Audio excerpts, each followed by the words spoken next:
नमस्कार दर्शक बंधु ये जो देखुं यहाँ हूँ आम कलर बॉयलर देखिए बॉयलर जमी ग्रोथ होची ये भी ठीक सेमती ग्रोथ होता है।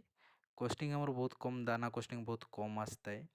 तो ये बुडिंग करने को जमी बॉयलर से बुडिंग कर मोर्टालिटी जो हुए ये बहुत कम परसेंट रुहे। ये देखिए ये 600 पीस टोटाल बुडिंग हो 650 पीस बुडिंग होची से मोर्टालिटी आसुँच केवल 10 पीस जोटा कि ट्रेस ट्रेस कमेला बड़ को जहाँ मोर्टालिटी आसते मोर्टालिटी ही आसती आसी ना।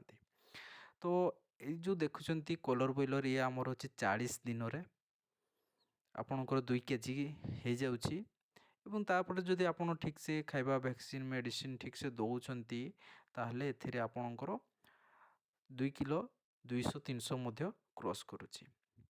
तो बॉयलर अपेक्षा यहाँ हूँ गोटे बहुत भल ब्रीड एवं हेल्दी स्वास्थ्य देखा जदि ये भल रोचे कारण ये आम टोटाली फीड उपरे न निर्भर करी किसी ग्रीन फूड जमती है आजला दौचे कि आपण घास काटिकी दौरान शाग आपड़ किसी देपारे कोसड़ा शाग हो पारा कि अन्य जेकोसी शाग हो पारा आणिकी देपारे बाड़ी बगीचार भी छाड़ी भी देवे हेले भी से बुली चरिकी खाईजे एवं बुलीचरी ग्रीन फूड खाऊँ माने जेकोसी लोक खाइले भी तापाई स्वास्थ्य भल रही बॉयलर अपेक्षा ये बेटर रिजल्ट एवं बेटर हेल्दी रोचे तेणुक यार चाहिदा बढ़ा चलती।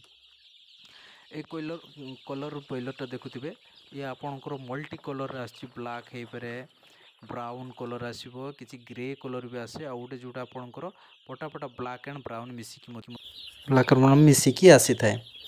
तो देखिपे ये बॉयलर जो चिया नापी चाहते ताले आमर डिस्क्रिप्शन रे नंबर दि जाइए डिस्प्ले आम नंबर करदे ये नंबर कांटेक्ट करें और अधिक जानापी अधिक बरणी जानापी आम सहित सीधा सड़क जोगाजोग करें। धन्यवाद, थैंक यू।